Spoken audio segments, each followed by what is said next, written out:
I get a lot of questions about pacifiers and if baby can take a pacifier, use a pacifier, and which ones are the best.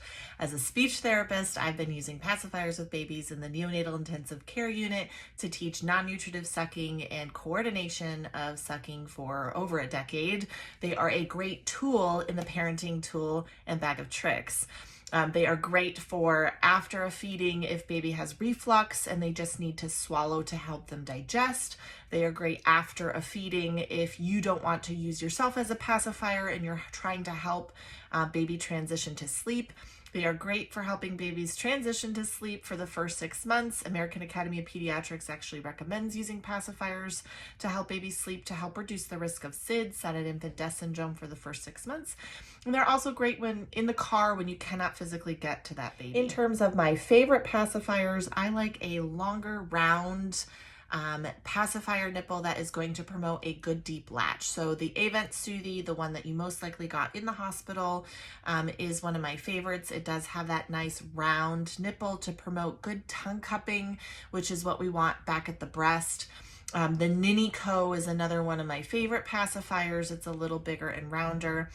I tend to not like the shorter, rounder nipples just because these do tend to promote a straw-like latch. There's really just a nipple that's protruded with nothing for baby to round on, to grab onto.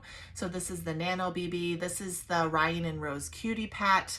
They're almost the same length. They're this round nipple, but there's really no base to it. So baby can really struggle to grab onto that. This is a new one. This is Lily and Me. This is the Lily and Me pacifier. I actually do like this one. It has a nice round shape to it, promotes that nice deep latch. And the base of this is so much bigger for baby to grab onto. It's actually even a little bigger than the Soothie. So this one is going to look a little more similar to that Dr. Brown's bottle nipple that can really help promote that nice flanged lip, that nice deep latch. Obviously you have your pinched or flat pacifiers like the MAM. This is a Chico. I tend to not like these as a speech therapist and lactation consultant because they do promote a different tongue resting posture than your round ones. If your baby will only take these pacifiers and you're only using it for soothing, use it. Not an issue. If you're struggling with latch, if you're struggling at the breast, using these other pacifier systems to promote a deeper, wider latch can help you then transfer those sucking skills back to breast. But if you're just using it occasionally as a soother, and this is what your baby will take, you can use those. We do want to wean off of pacifiers sometime between 6 to 12 months.